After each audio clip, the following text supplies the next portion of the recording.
उपस्थित भाग्यवान जिज्ञासु मित्र,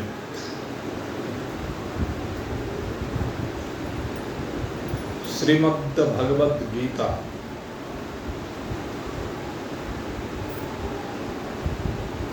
में कल आपके सन्मुख दुर्योधन का आचार्य द्रोण के पास जाकर के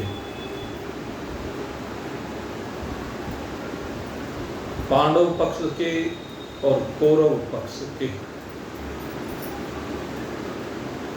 मुख्य योद्धाओं के बारे में आचार्य द्रोण को जानकारी देने की चर्चा की गई। तदुपरांत विभिन्न महारथियों के द्वारा जो शंख ध्वनि की गई उसकी चर्चा की गई। अभी युद्ध का आरंभ नहीं हुआ है। कुछ समय के बाद युद्ध का आरंभ होना है। अभी तैयारियां चल रही हैं और जब तैयारियां चल ही रही थी तो उसी समय अर्जुन आते हैं और अर्जुन के रथ को हाँक रहे हैं स्वयं भगवान श्री कृष्ण। भगवान श्री कृष्ण अर्जुन के रथ के सारथी बने हैं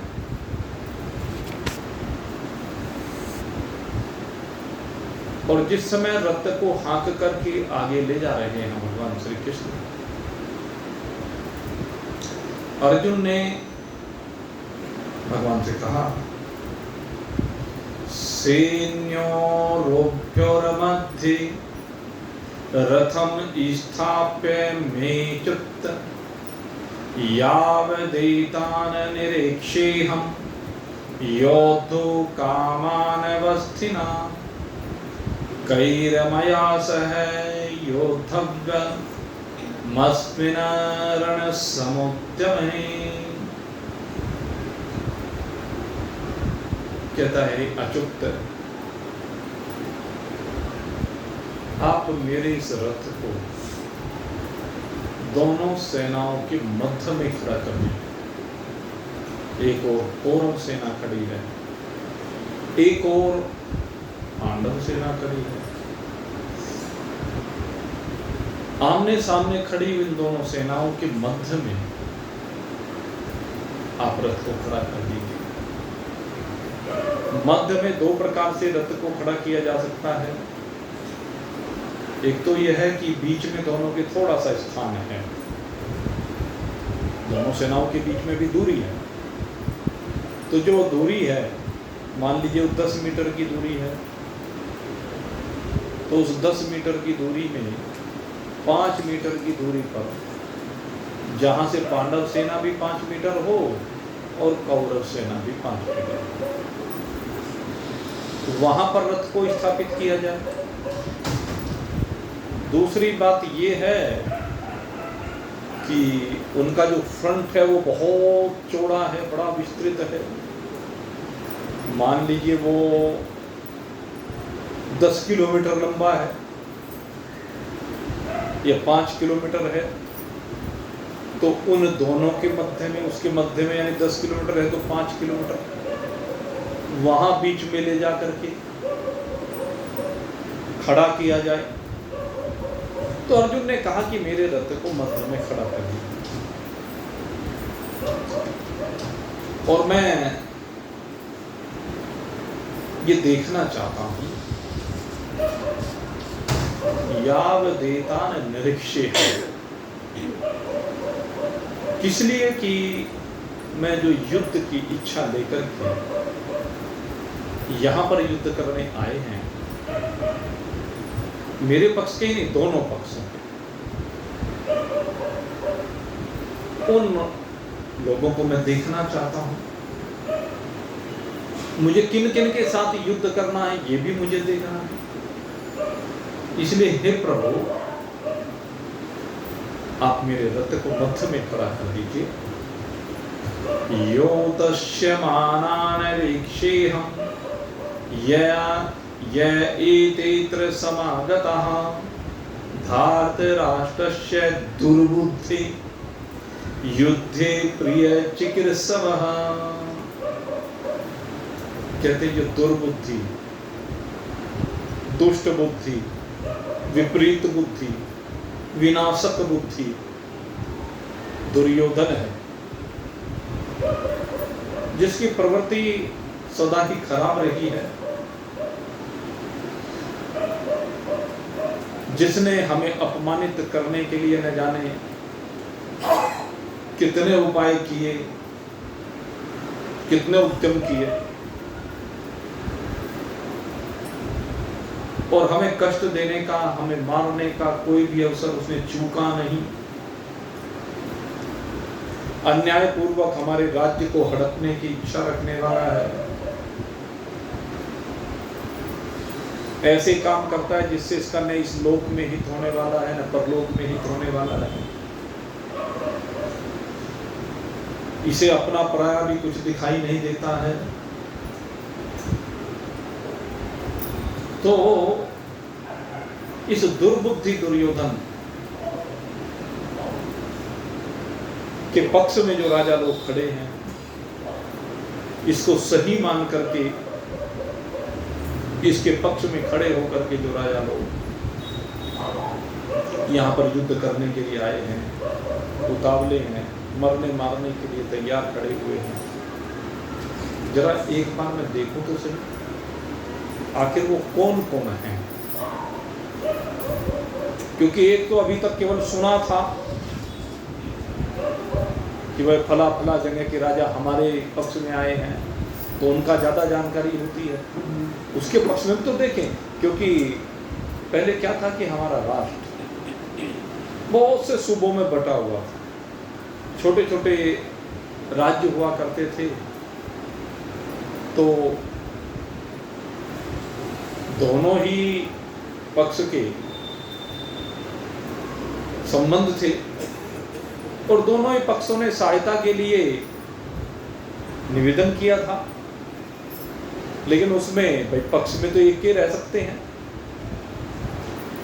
तो कुछ राजा पांडवों के पक्ष में आ गए, कुछ कौरवों के पक्ष में आ गए। तो अब यही अर्जुन देखना चाहता है। मुझे अपने पक्ष वालों का तो पता ऐसा है, लेकिन इनके पक्ष वालों का पता नहीं कि इनके साथ कौन कौन युद्ध की इच्छा लेकर आया है, कौन कौन हमारे से शत्रुता कर रहा है। देखे तो सही जरा, मन में शायद ये भाव आया हो, एक बार निरीक्षण करना चाहता है।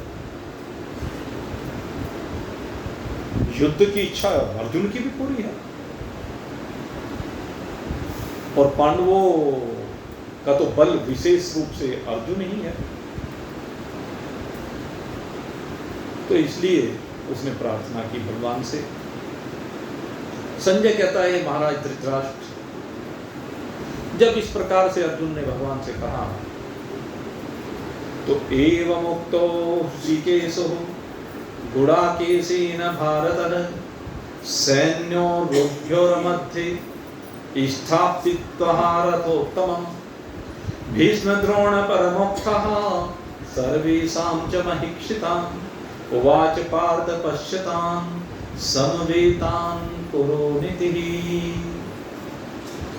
जब इस प्रकार से भगवान के द्वारा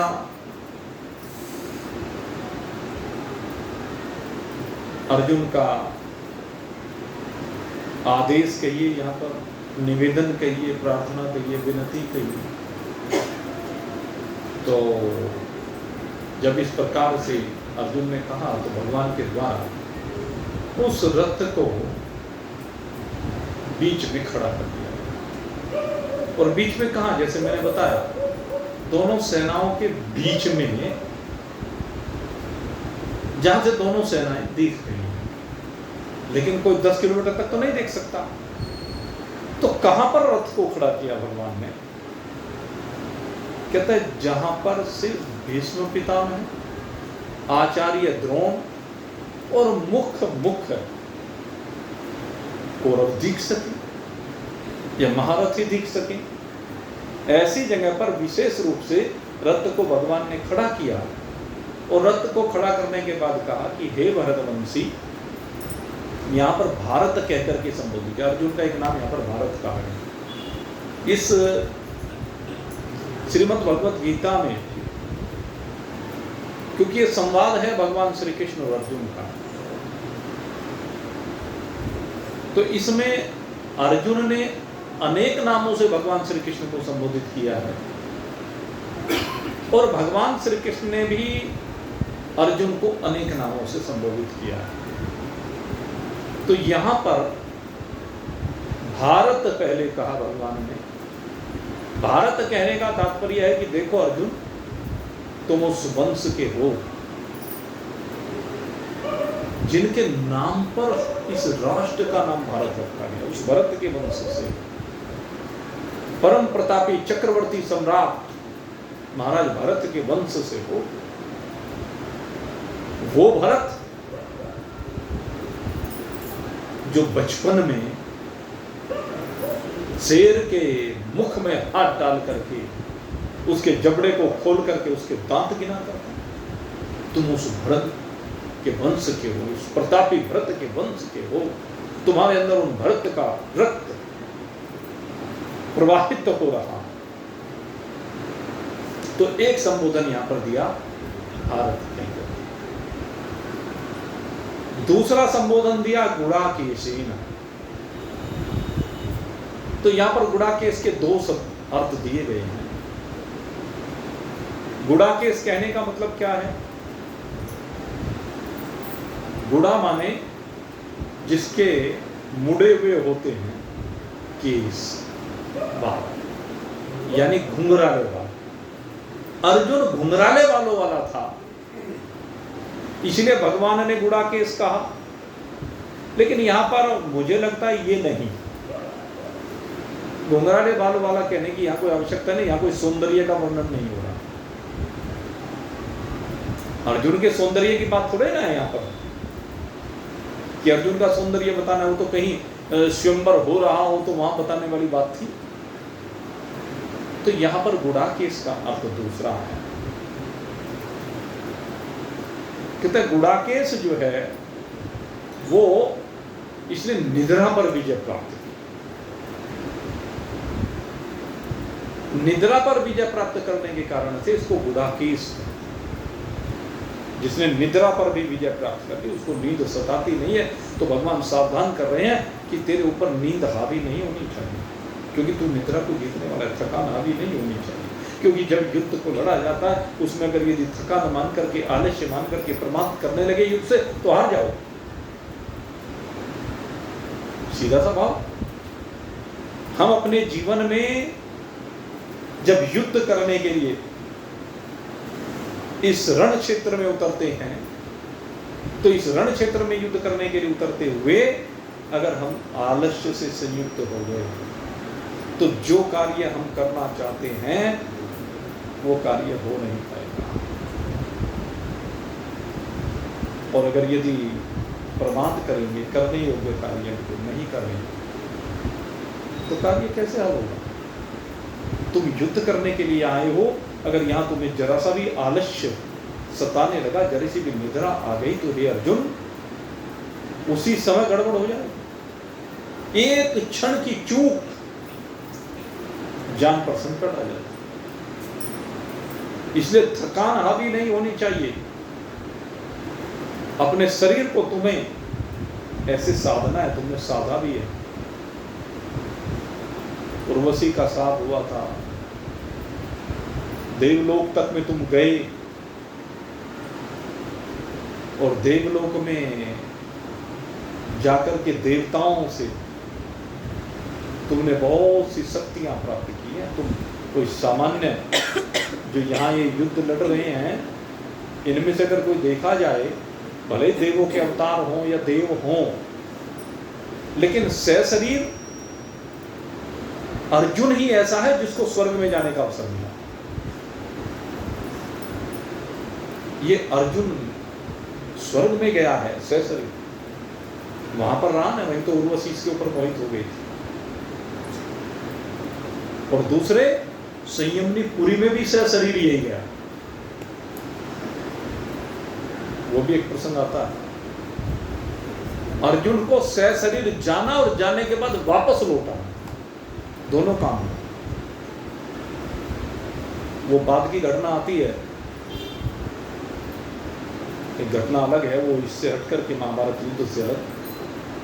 अर्जुन एक बार वहां द्वारिका गया हुआ था और द्वारिका में एक घटना हुई थी, एक ब्राह्मण के यहाँ कोई बालक होता वो तुरंत मर जाता, बालक होता तुरंत मर जाता। तो एक बार फिर जब उसके यहाँ बालक होने वाला था, उसने जाकर भगवान श्री कृष्ण की प्रार्थना की कि मेरे बालक की रक्षा करो, तुम राजा हो, तुम्हारे पाप के कारण मेरे बालक मर जाते हैं, नहीं तो ब्राह्मण के बालक का मरने का क्या मतलब। मैं धर्मात्मा ब्राह्मण हूं और मेरा बालक अगर यदि मर रहा है, तुम राजा हो तो तुम्हारे पाप के कारण मर रहा। भगवान के ऊपर ये उसने दोषारोपण किया। अर्जुन बड़ा क्रोध आया, कहने लगे तुम्हारे संतान की रक्षा मैं करूं। अब भगवान ने तो कुछ कहा नहीं, हो तो भगवान तो लीलाधर है, भगवान कभी किसी को कुछ कहते नहीं। तो खैर अर्जुन रक्षा करने के लिए गया और जो उसका घर था उसको अपने ऐसे बांध चलाए जिसके द्वारा उसके अंदर कोई प्रवेश ही ना कर सके, ऐसा सुरक्षित कर दिया, कवच बना दिया ये कहने। लेकिन बालक हुआ और बालक होने के बाद अचानक वो कवच टूटा और कवच टूटते ही यमदूत बालक को लेकर चल दिए। और जब बालक को लेकर के चल दिए तो अर्जुन पीछे पीछे संयमनीपुरी तक चला। लेकिन वहां धर्मराज ने समझाया कि यहां संयमनीपुरी में भाई ये इस बालक का प्रारब्ध इतना ही था, तुम इस चक्कर में मत पड़ो। समझाने बुझाने पर अर्जुन वापस आ गया और वापस आकर के अर्जुन ने अपने लिए चिता तैयार की। ये जो ज्यादा बलवान योद्धा होते हैं ना, इनके अंदर अहंकार बहुत होता है, ईगो बहुत इनकी हर्ट होती है जरा जरा सी बात। तो यहां भी उसने शपथ ली थी कि अगर तुम्हारे बालक की रक्षा नहीं कर पाए तो चिता तैयार करके चिता में अपने प्राण दे दें। वो घटना आती है, फिर भगवान ने खैर रक्षा की, वो अलग बात है, अगला विषय। तो अर्जुन सशरीर वहां स्वर्ग में भी जाने वाला है, संयमनीपुरी के द्वार पर भी वो गया और वापस लौट करके आ गया। ये महाप्रतापी है। तो कहा कहने लगे लेकिन चाहे तुम कितने बड़ा योद्धा रहे हो, कितनी तुमने साधनाएं की हो, कितनी शक्तियां प्राप्त की हो, लेकिन अब वो समय आ गया है जब तुम्हें अपनी सारी दैविक शक्तियों का उपयोग करना। ये कोई सामान्य युद्ध नहीं है। इस युद्ध में सारी दैविक शक्तियां जो तुम्हें मिली है सबका उपयोग होगा। हर जो अस्त्र शस्त्र तुमने प्राप्त किए उन सबका उपयोग करना है। इसलिए सावधान, निद्रा पर विजय प्राप्त करके ना कोई हम लोगों को संदेश देते। भाई ये जो युद्ध है ये केवल अर्जुन या पांडवों का, कौरवों का युद्ध नहीं है, ये युद्ध हम सब का है। युद्ध ही तो लड़ रहे हैं, हर क्षण हर पल हम युद्ध लड़ते हैं। और सबसे बड़ा युद्ध लड़ रहा है हमारा ये अंतःकरण। आप चिंतन करना, हमारा जो अंतःकरण है सबसे ज्यादा युद्ध इस अंतःकरण को, मन को कह लीजिए मोटी भाषा में, ये अंतःकरण रण क्षेत्र है जिसमें बारंबार हमारा मन युद्ध लड़ रहा होता है। सबसे बड़ा युद्ध यहां पर होता है। इसके बाद इस भौतिक जगत में तो युद्ध बाद में होता है, पहले तो यही होता है। हर क्षण हर पल, जिस समय केवल आप सुसुप्ति में होते हैं उस समय केवल ये शांत होता है, नहीं तो इस मनोमस्तिष्क में हर समय युद्ध चल रहा होता है। और ये महाभारत से भी भयंकर युद्ध होता है क्योंकि ये व्यक्तिगत युद्ध है। इसीलिए बारंबार कहते हैं कि इस मन से निकलने वाली वृत्तियों को स्थिर करो, इन वृत्तियों को रोको, इन वृत्तियों को भटकने मत दो, इन वृत्तियों को दिशा दो, इन वृत्तियों को बांधो, इन वृत्तियों को निश्चितता की ओर लेकर चलो, अचलता की ओर लेकर के चलो। ये तेरी जो वृत्तियां हैं ना, यही तेरा रास्ते में बाधक हैं और यही वृत्तियां तेरी साधक। इसलिए सजग हो, सजग होकर के इस कर्म क्षेत्र में, हमारा कर्म क्षेत्र ही तो है, जब तक शरीर है तब तक ये इस कर्म क्षेत्र में हमें युद्ध लड़ना है। युद्ध का मतलब अपने दायित्वों का निर्वाह करते हुए विभिन्न परिस्थितियों को जो हमारे सामने आती हैं, उन सब परिस्थितियों को सहन करते हुए, उनमें सामंजस्य बैठाते हुए, विपरीतता को अनुकूलता में परिवर्तित करते हुए जीवन को जीना है। ये है मेरे मित्रों, और ये कौन जी सकता है? जो निद्रा को जीत, जो आलस्य को जीत लेता है, जो प्रमाद पर विजय प्राप्त कर लेता है। यही बात भगवान श्री कृष्ण कह रहे हैं, हे दुराकीस, तू सावधान हो जा, निद्रा और आलस्य की सीमा से बाहर निकल जा। और यहां पर भगवान का भी एक नाम का संबोधन किया है, ऋषिकेश। ऋषिकेश भगवान ने उस अर्जुन को बिल्कुल ऐसी जगह पर ले जाकर के खड़ा कर दिया। ऋषिकेश, ऋषिकेश किसे कहते हैं? ऋषिक माने इंद्रिय, ईश माने ईश्वर, जो इंद्रियों के स्वामी हैं, जो हमारी इंद्रियों के स्वामी हैं। कैसे स्वामी हैं? कहते हैं एक बार अपनी इंद्रियों को भगवान को समर्पित करो तो इंद्रियों के प्रेरक फिर भगवान बन जाते हैं। जो ऋषिकेश भगवान की शरण में चले जाते हैं तो उनकी इंद्रियों के प्रेरक अर्थात उनकी इंद्रियों से कर्म कराने वाले वो ऋषिकेश भगवान होते हैं। जब तक हम उनको समर्पित नहीं करते तब तक इंद्रियां विषयों के अधीन होती हैं।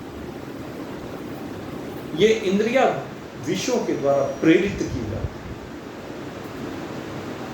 और जब विषयों की प्रेरणा से इंद्रियां संसार क्षेत्र में उतरती हैं तो विनाश को प्राप्त होती है। लेकिन यही इंद्रियां अगर भगवान की प्रेरणा से संसार के रण क्षेत्र में उतरे तो हर युद्ध में विजय प्राप्त करती है, क्योंकि उस समय भगवान हमारे साथ होते हैं। इसलिए इंद्रियों के ऊपर भगवान को बैठाइए, इन इंद्रियों में भगवान को रमाइए। भगवान को जब हम बैठा लेंगे तो आपकी इंद्रियां, आपका मन शुभ संकल्प वाला, सत्य संकल्प वाला होगा, शिव संकल्प वाला, और जिनके संकल्प शिव होते हैं, शुभ होते हैं, सत्य होते हैं, वो हर युद्ध में विजय प्राप्त करते हैं।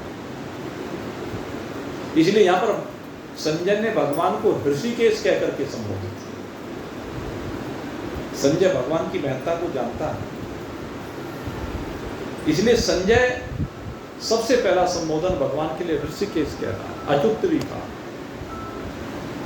अर्जुन के माध्यम से, लेकिन स्वयं ऋषिकेश कह करके संबोधित कर रहा है कि प्रभु आप इंद्रियों के प्रेरक हैं, आप इंद्रियों को गति देने वाले हैं।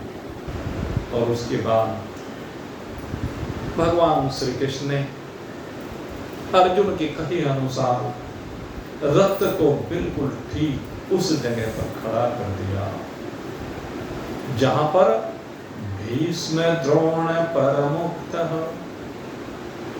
मुख्य रूप से भीष्म और द्रोण बिल्कुल सामने दिखाई। और उसके अतिरिक्त अन्य राजा लोग अगल बगल में दिखाई दिए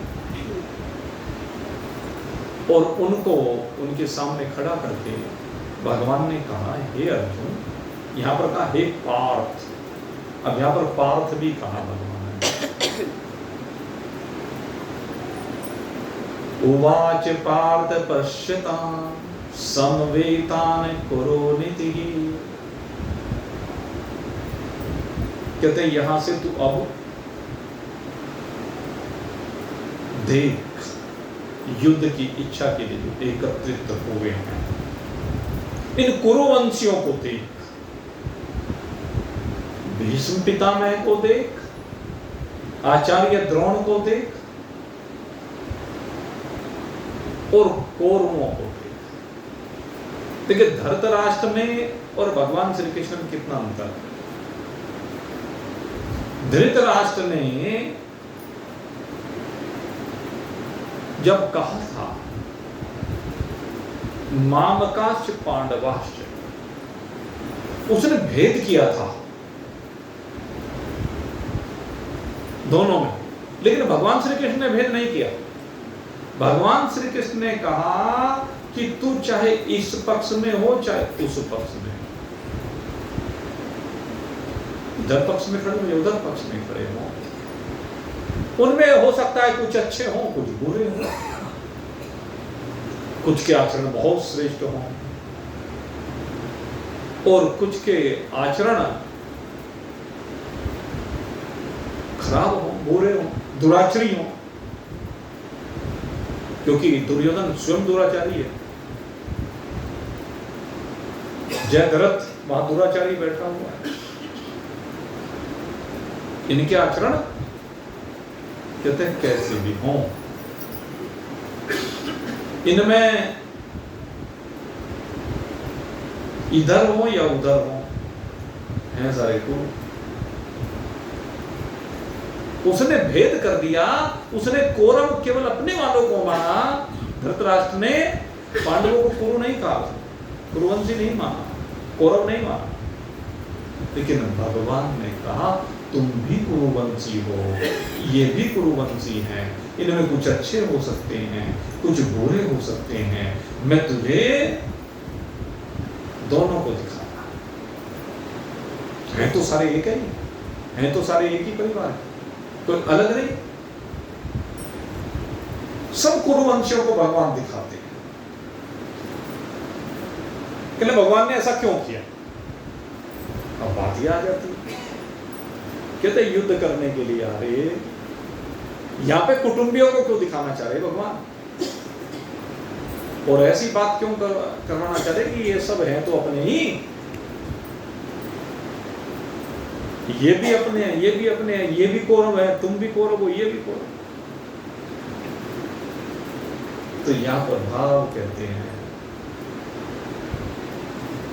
कि जिससे इनको देख करके अर्जुन के अंदर अपने कुटुंबियों को देख करके ममत्व जागृत हो जाए, ममता का भाव जागृत हो जाए, मोह जागृत हो जाए, उनमें जो अंदर छिपी हुई आसक्ति है वो जागृत हो जाए। कहने भगवान को इससे क्या फायदा होगा? कहने लगे भगवान को तो कोई फायदा नहीं होगा, फायदा तो अर्जुन को होगा। कहने लगे अर्जुन को क्या होगा? यहाँ लड़ने के लिए आया, यहाँ भगवान उसे मोह के जाल में फंसाना चाह रहे हैं। अगर मोह के जाल में अर्जुन फंस गया तो गड़बड़ हो जाएगी। कहते नहीं,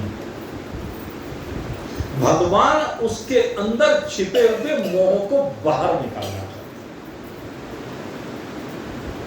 भले वो इस समय प्रकट नहीं है, इस समय चूंकि युद्ध के लिए आए हैं, मरने मारने के लिए आए हैं, अपनों को मरने मारने के लिए, लेकिन अंदर कहीं ना कहीं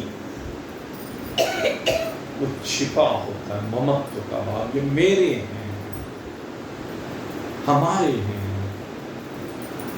तो उस मोह को बाहर भगवान निकालना चाहते हैं, इसलिए उनके सामने खड़ा किया। कहने लगे इससे क्या होगा? कि अर्जुन मोह से संयुक्त हो जाएगा, शोक से संयुक्त हो जाएगा। अरे इनको मारेंगे तो हमारे अपने हैं, इनको मारने के लिए हम युद्ध कर रहे हैं। नहीं नहीं नहीं, कहने लगे फिर वो भ्रमित हो जाएगा, संकित हो जाएगा और सशंकित अर्जुन जिज्ञासु बन जाएगा। उसके अंदर एक भाव पैदा होगा कि क्या करूं, ऐसी परिस्थिति में क्या करूं। कहते हैं चलो भाई ये भाव ही पैदा हो गया, उसने पूछ लिया तो क्या होगा। अब पहले तो बात युद्ध में उचित नहीं है, और चलो तो मनीषी कहते हैं इसके पीछे भी भगवान की लीला है, भगवान का भाव है। कहते वो अर्जुन को जिज्ञासु बना करके मानव मात्र का कल्याण करना चाहिए, क्योंकि भगवान को पता है कि संसार में आए हुए जितने भी मानव हैं उन्हें तो रोज महाभारत लड़ना पड़ रहा है। जब ये महाभारत उनको लड़ना पड़ता है, उस महाभारत में वो युद्ध किस प्रकार से करें, भगवान ये सिखाना चाहते हैं अर्जुन को माध्यम बना। भगवान का जो भाव है वो यही है कि इस युद्ध में कैसे लड़ा जाए, इस युद्ध का सामना कैसे किया जाए। ये जो अपने शत्रु बन करके आते हैं तो इनका सामना हम कैसे करें, उन परिस्थितियों में कैसे धैर्य रखें, किस प्रकार से संयमित जीवन को उस समय पर जिए जब विपरीतता जीवन में आती है, जब अपने सामने अपने ही आकर के खड़े हो जाते हैं। व्यक्ति किम कर्तव्य विमूढ़ हो जाता है कि करूं तो क्या करूं, इधर जाऊं तो कुआं है, इधर जाऊं तो जेरा है। तो ऐसी परिस्थितियों का सामना कैसे हो, तो कहते हैं अर्जुन को माध्यम बना करके रणभूमि के बीच में प्रैक्टिकल कराना चाहते। एक थ्योरेटिकल ज्ञान होता है, एक प्रैक्टिकल ज्ञान होता है। थ्योरी किताबों में बहुत पढ़ ली जाती है, लेकिन जब तक वो जीवन में ना उतरे, प्रैक्टिकल जीवन में ना उतरे, तब तक अनुभव नहीं होता। व्यक्ति जब जीवन में सामना कर लेता है उन परिस्थितियों का, तब उसे अनुभव होता है, और जो जितना ज्यादा अनुभवी होता है उसका जीवन ऐसा ही कंटक विहीन हो जाता है। अनुभव के आधार पर कंटक विहीन जीवन होता है। अनुभवी व्यक्तियों का जीवन आप उठा करके देखिए, जब विपरीत परिस्थिति आती है तो वहां धैर्य होता है, संयम होता है। वो व्यतीत नहीं होते, करने योग्य कार्य को कर लेते हैं, क्योंकि उन्हें पता कि समस्या का समाधान क्या है। जिन बालकों ने पूरे वर्ष अच्छी तरह से पढ़ा है, जिस समय पेपर होता है तो उस पेपर को भली प्रकार से कर लेते हैं, और जिन्होंने नहीं पढ़ा है वो तो अटके ही रहते हैं, माथा पकड़ करके बैठ जाते हैं, सिर में दर्द हो जाता है, उनसे कुछ होता नहीं। लेकिन जिन्होंने किया है तो भगवान यहाँ करना सिखाते कि कैसे किया जाए। सारी गीता जी में यही बात भगवान ने हमें सिखाई है। ये उपदेश अर्जुन के लिए नहीं, मैं तो कहता हूँ भगवान ने गीता मेरे लिए दी। मैं बार बार इस बात को कहता हूँ, अर्जुन को जो गीता का उपदेश दिया भगवान ने, वो अर्जुन को तो जो दिया होगा सो दिया होगा। मुझे तो बार बार ये लगता है कि गीता का उपदेश भगवान ने मेरे लिए दिया, अर्जुन को माध्यम बनाया है, और मुझे, और ये जो भी गीता की शरण में चला जाता है उस हर व्यक्ति को अनुभव होता है कि ये गीता का उपदेश भगवान ने मेरे लिए दिया, क्योंकि ये सबकी कहानी है, ये सबके जीवन की बात है, ये सबको युद्ध लड़ना है, और सबको युद्ध लड़ने की कला आनी चाहिए। जब आप युद्ध क्षेत्र में जाते हैं, अगर यदि आपको तलवार चलानी नहीं आती तो क्या युद्ध करेंगे? आपको भाला चलाना नहीं आता तो कैसे युद्ध करेंगे? धनुष्बाण चलाना नहीं आता तो कैसे युद्ध करेंगे? जब ये चलाना आएगा तभी तो युद्ध करेंगे। अब आप देखते हैं रोज टेलीविजन पर रोज युद्ध होता है, वाक युद्ध, सारे दिन वाक युद्ध, लेकिन पक्ष वाले भी और विपक्ष वाले भी पूरी तैयारी करके आते हैं। दोनों एक दूसरे को नीचा दिखाने में कोई कमी नहीं छोड़ते, दोनों के पास एक दूसरे की बात का जवाब होता है। कारण उन्होंने पढ़ रखा है, उनका अध्ययन है, इसलिए हर बात की काट करना जानते हैं। अश्वत्थामा ने ब्रह्मास्त्र तो छोड़ दिया उत्तरा के गर्भ पर, पांडवों के ऊपर ब्रह्मास्त्र उसने छोड़ दिया, लेकिन वो छोड़ना तो जानता है, लेकिन लौटाने की विद्या को नहीं जानता है। तो ये अधूरापन है, ज्ञान पूरा होना चाहिए। अधूरा ज्ञान नहीं, अधूरा ज्ञान मार्ग से भटका देता है। अर्जुन दोनों विद्या जानता है, ब्रह्मास्त्र छोड़ने की विद्या भी जानता है और वापस लौटाने की विद्या भी जानता है। इसीलिए संरक्षण हो गया। अगर यदि वो लौटाने की विद्या ना जानता तो ब्रह्मास्त्र जो अश्वत्थामा ने छोड़ा था वो उन सबको दग्ध कर देता। ब्रह्मास्त्र सबको दग्ध कर देता, पांडवों को छोड़ता नहीं, उनके शरीर भी जल करके भस्म हो जाते। लेकिन क्योंकि अर्जुन को विद्या आती थी, इसलिए अर्जुन ने ब्रह्मास्त्र को वापस लौटा। वार प्रतिवार के साथ साथ बचाव, ये भी तो है।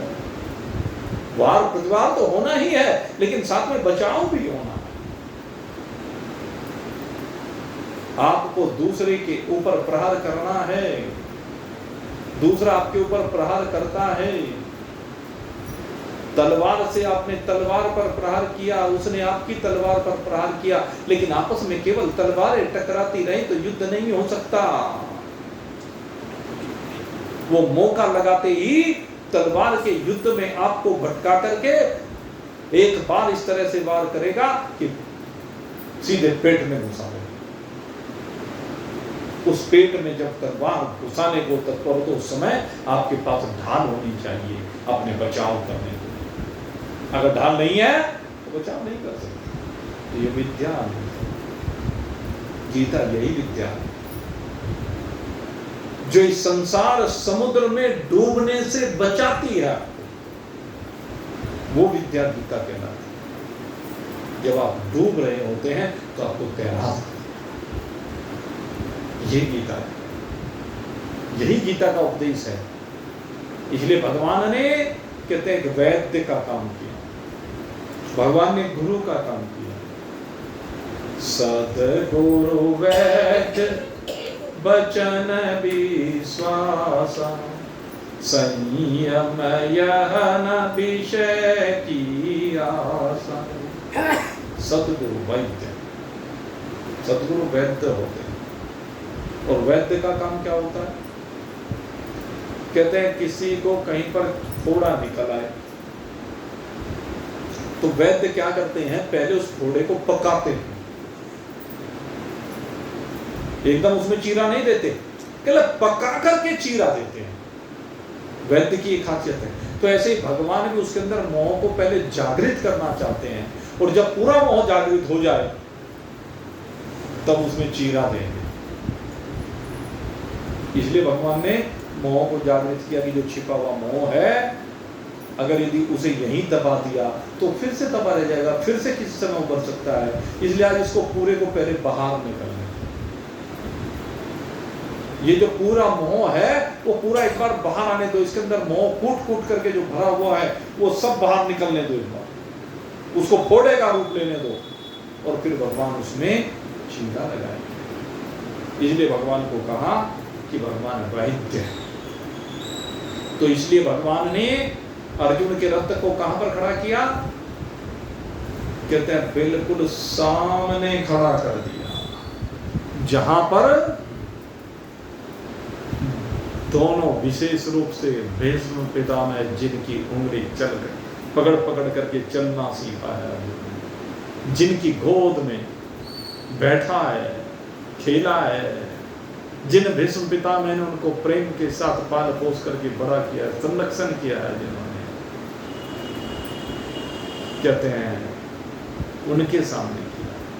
आचार्य जिन्होंने सारी युद्ध विद्या सिखाई है, शस्त्र विद्या सिखाई है, उनके सामने किया,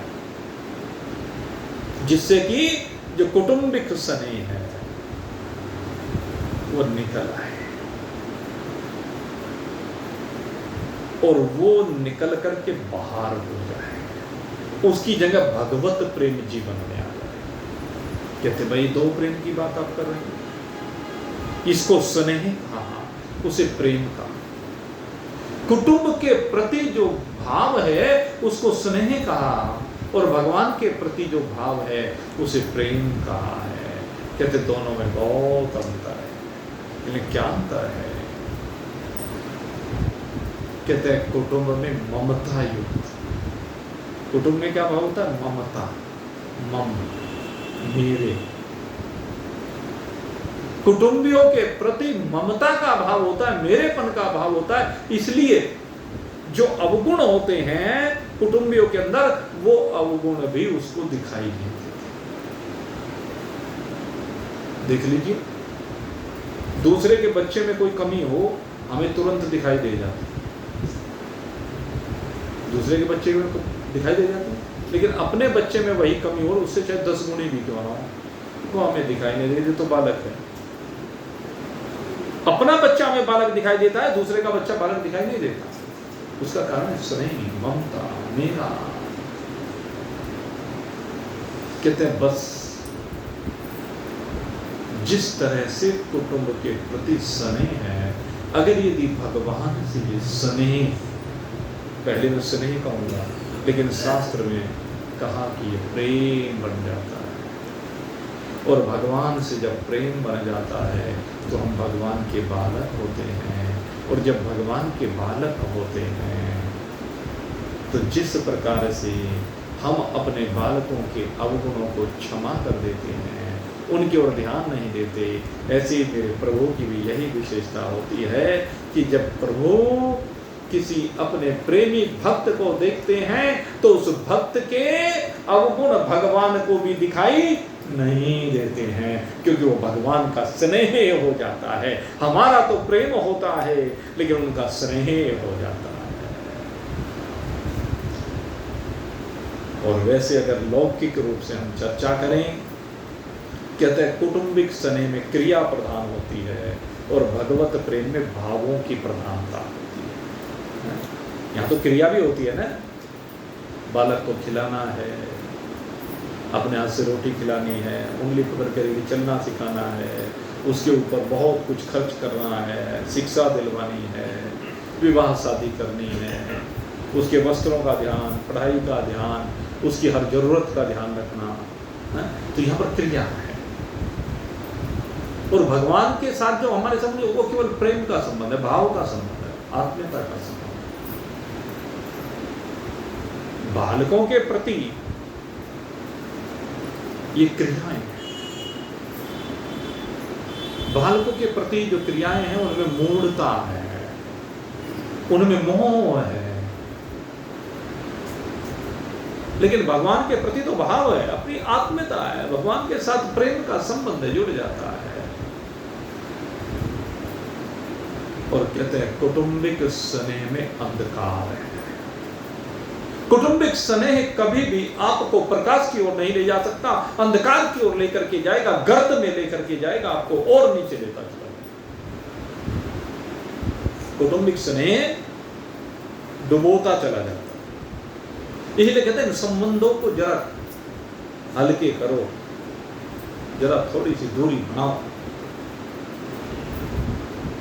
इन संबंधों में थोड़ी सी खिंचाव करो, नहीं तो गर्त में जाना निश्चित है। न जाने कितने गर्त में चले गए और कितने जाने को तैयार बैठे हुए। बात नहीं, सत्संग में बैठ के बात नहीं करनी, ये उस तरह के सत्संग नहीं है भाई। कौटुंबिक स्नेह, कौटुंबिक मोह ये अंधकार की ओर ले जा रहा है, नरक की ओर ले जा रहा है, पतन की ओर ले जा रहा है, नरकों की ओर ले करके जा रहा है। ये आपको घोर नरक में ले जा रहा है, नीचे की ओर। और कब से लेकर के जा रहा है ये मालूम नहीं। अनंत जन्म हो चुके, कितने हो चुके जन्म पीछे, कितने अभी और आगे होने हैं, इस बात का पता है क्या? पता है, पता है, उसको पता है जो इन संबंधों में जकड़ा पड़ा है कि तुझे नरक में जाना ही जाना है। और जिसने इन संबंधों को ढीला करके परमात्मा से प्रेम बना लिया, उसे पता है कि तुझे अब नरक में नहीं जाना। जरा अपने लेखे को देख लो, अपने कर्मों को देख लो, और देखने के बाद आप स्वयं कह देंगे कि मुझे कहां जाना। जो पर्दे के पीछे के काम, अरे बच्चों के लिए तो बहुत कुछ किया है, भगवान के लिए भी कुछ किया क्या? सोच के देखो। सबसे बड़ी बात है, आपने भगवान के लिए भी कुछ किया क्या? वो जरूरी है भगवान के लिए कि एक भाव ही नहीं, मैं कहता हूं बार बार, भाव तो होना ही चाहिए, भगवान से तार तो जुड़ने चाहिए, लेकिन क्रिया भी होनी चाहिए। भगवान के प्रति भावों के द्वारा क्रिया भी होनी चाहिए। अगर क्रिया नहीं है तो भी जकड़े रहोगे। मैं क्या कहना चाह रहा हूं, क्रिया का मतलब शास्त्र क्या कहना चाहता है? कहता है जिस तरह बच्चों के प्रति क्रिया है ना, बच्चों के दायित्वों के निर्वाह के प्रति क्रिया है। आपने बच्चों पर तो लाखों करोड़ों खर्च कर दिए, संसार में भी कुछ खर्च किया क्या? बात यह है, चिंतन ये करना है, आपने परोपकार पर कुछ खर्च किया क्या?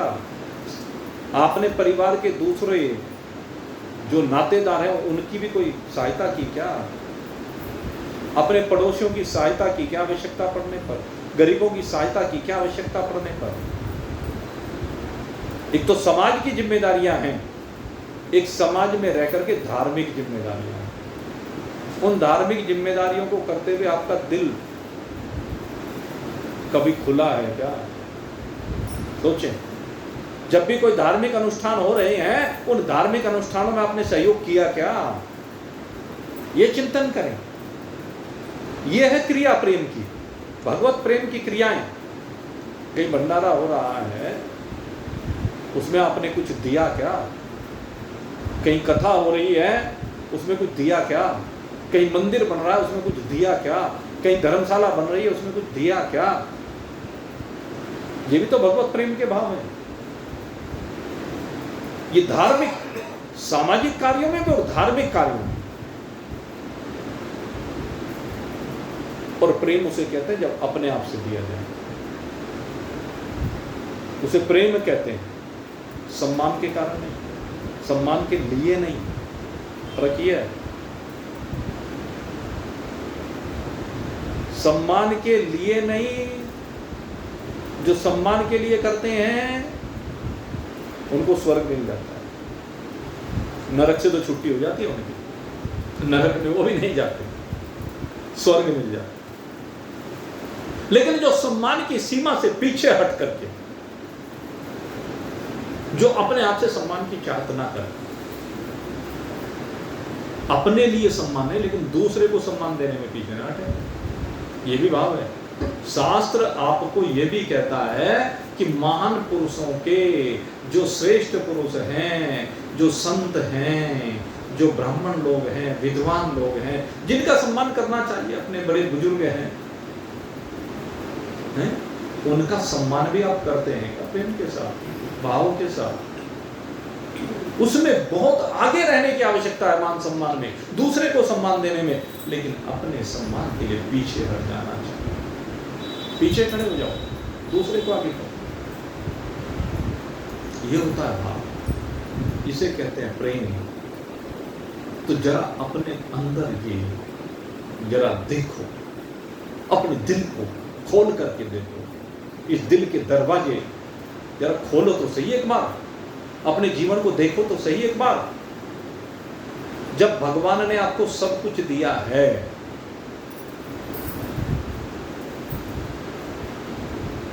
और मैं तो देखो कई बार कहता हूँ, मैंने कई ऐसे ऐसे भाव देखे, कई बार उदाहरण देता हूँ। बड़ों बड़ों का क्या उदाहरण दे, गरीब का उदाहरण है। वे अपने दरवाजे खोल देते हैं दिल के, आपको बताया था ना, एक बेचारी वहां मजदूरी करती है किसी फैक्ट्री में, है? और मुझे बड़ा ताज्जुब हुआ, वो महिला एक दिन यहां पर आ गई। अभी फिर नेपाल कथा, नेपाल की कथा में तो पता नहीं बेचारी जा पाए ना जा पाए, लेकिन मुझे कह रही है कि गुरुजी नेपाल की कथा में भी मेरे 5100 रुपये जरूर सहयोग कर देना। देखो क्या भाव है उस महिला की, मुझे सोच करके बड़ा हुआ। तो मैंने कहा भाई वहाँ जा नहीं रही, क्या आवश्यकता है, वहाँ कोई ऐसी बात नहीं है।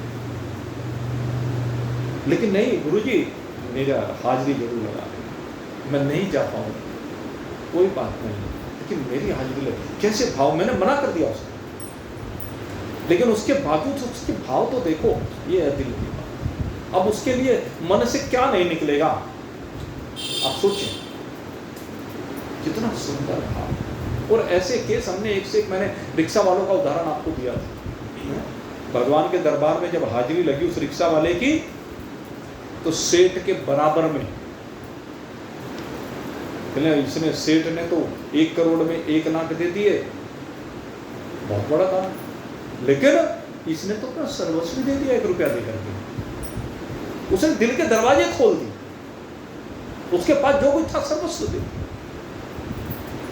तो ये जो अंतर है, भगवत प्रेम के लिए आपने न्योछावर क्या किया है, ये चिंतन का विषय है। ये कौटुंबिक स्नेह और भगवत प्रेम में ये अंतर है। भगवत प्रेम के साथ साथ, भगवान के नाम के साथ साथ, भगवान के नाम का जाप के साथ साथ, भगवान के साथ दिल के तार जोड़ने के साथ साथ, ये भगवत निमित्त क्रियाएं भी आवश्यक। आप कहीं भी तीर्थ पर जा रहे हैं और तीर्थ पर जाकर के वहां तीर्थ के पुरोहितों में कमियां निकाले, दोष देखे, नहीं भाई, उनके घर ऐसे ही चलने रखे हैं, उनको दिल खोल करके दीजिए वहां पर जाकर के, लालच मत कीजिए। बहुत लोग उसमें नकारात्मक दृष्टि रखते हैं, और मैं कहता हूं भगवत प्रेमियों को नकारात्मक दृष्टि नहीं रखनी चाहिए। ये दृष्टि सकारात्मक बनानी चाहिए, पॉजिटिव बनानी चाहिए। भगवत प्रेम के भावों से संयुक्त होकर के भगवान के क्रिया भी होनी चाहिए, न केवल भाव अपितु क्रिया। हनुमान जी ने क्या कहा, तो यहां भगवान का बैठे हुए नाम तो ले रहा है और काम कुछ भगवान का कर नहीं रहा, भगवान कैसे मिलेंगे? भगवान के लिए कुछ कर। क्या करूं? सबसे पहला काम तो ये कर कि मुझे सीता जी का पता बता, भक्ति की तरफ भेज, भक्ति देवी के दर्शन करा दिए विभीषण। और दूसरा काम, उस दुर्बुद्धि, उस कुबुद्धि रावण को समझा, ये काम कर। यहां पर इस काम की आवश्यकता है, और विभीषण ने किया। भले उसने ठुकरा दिया, तिरस्कार कर दिया। विदुर और विभीषण दोनों एक स्थिति में, आप देखो दोनों, विदुर ने भी प्रयास तो किया ना समझाने का, बुद्धि तो देने का प्रयास किया, भले उसने तिरस्कार कर दिया, भले रावण ने विभीषण का तिरस्कार कर दिया, लेकिन आखिर में क्या हुआ? आप चिंतन करके देखें, विभीषण को भगवान ने लंकेश बनाया, और विदुर जिस समय भगवान यहां से जाने लगे हैं और उद्धव को श्रीमद् भागवत प्रदान की, तो सिर्फ एक बंदे को याद किया। आप चिंतन करके देखो, क्रिया की बात बता रहा हूं आपको, विदुर की क्रिया। आप श्रीमद् भागवत का अध्ययन करें, भगवान ने जाते जाते केवल विदुर को याद किया और किसी को याद नहीं किया। कहने लगे इस धरा पर मेरा परम भक्त है विदुर। विदुर का भगवान का बहुत ज्यादा संग नहीं रहा। आप अगर इसे चिंतन करके देखें, संग नहीं रहा, आमना सामना बहुत ज्यादा नहीं हुआ भगवान का और विदुर का, सानिध्य तो बहुत कम रहा। लेकिन प्रेम कि भगवान चलते चलते उद्धव को आदेश देते हैं कि उद्धव मेरे उस भक्त विदुर को देख लेना, और ये जो ज्ञान मैंने तुझे दिया है, ये ज्ञान उसे प्रदान कर देना। उस विदुर को स्मरण कर रहे हैं भगवान। तो विदुर जैसा भक्त हो सकता है क्या कोई? उसने भगवान की जब भी बात आई सदा सर्वोपरि रखा, और भगवान इसीलिए विदुर के घर दौड़े दौड़े बिना बुलाए चले। वहां भाव की प्रमुखता, वहां क्रिया की प्रमुखता है। विदुर भले ही भगवान से ना मिलता हो, लेकिन विदुर भगवान के प्रति कितना समर्पित है, भगवान का कितना काम करता है। उस दुर्बुद्धि दुर्योधन को कहने वाला दूसरा कोई नहीं है, केवल विदुर कहते हैं। भीष्म पितामह भी उस दुर्बुद्धि दुर्योधन को समझाने वाले नहीं है, आचार्य द्रोण भी नहीं समझाते, कृपाचार्य भी नहीं समझाते, कि विदुर समझाता है। विदुर उसी प्रकार से रहता है जैसे विभीषण ने कहा ना कि जैसे दांतों के बीच में जिह्वा रहती है, ऐसे विदुर उन पापियों के बीच में ऐसा ही रहता था, लेकिन कमल की तरह से खिलता था, कभी पीछे नहीं हटता था, अपनी बात को रखता था। यह भगवत प्रेम की पराकाष्ठा जो विदुर के अंदर थी। तो मैं यही कहना चाहूँ, विदुर के अंदर क्रिया है, विदुर के अंदर भावों के साथ क्रिया है, भावपूर्ण भगवत प्रेम से संयुक्त क्रिया है। तो हम प्रेम तो रखें, लेकिन क्रिया भी हमारी जरूर होनी चाहिए। जब भी अवसर मिले, अवसर चूकना नहीं चाहिए। अगर यदि अवसर को हम चूक जाते हैं, और मैं तो कहता हूँ अवसर पैदा किए जाते हैं, जो लोग खींच करते रहते हैं, खींच करने से अवसर हाथ से निकल जाता है। ये परीक्षाएं होती हैं तो, और उन परीक्षाओं में वो सफल हो जाता है, फेल हो जाता है। जो परीक्षाओं में फेल हो जाते हैं तो आप जानते हैं फिर से दोबारा शुरू होगा। और लेकिन जो हमेशा आगे बढ़ चढ़ करके रहते हैं, वो परीक्षा में सदा फेल होते हैं। इसलिए यहाँ भगवान ने उपदेश इशारों में दिया है। पहले इशारों में समझा रहे हैं, और उसके बाद भगवान सीधे सीधे उपदेश देंगे। अभी समय लगेगा उसमें, चल रहे हैं। बहुत सुंदर भाव गीता जी के, बड़े दिव्य एक से एक भाव निकल करके आएंगे। तो आप सब भगवान के इस प्रसाद को श्रद्धा पूर्वक, प्रेम पूर्वक ग्रहण करें। आप सभी के लिए बहुत बहुत शुभकामना करते हुए आज की सत्संग को यहीं पर विश्राम दे रहे हैं। कल फिर भेंट होगी। बोलिए सच्चिदानंद भगवान की।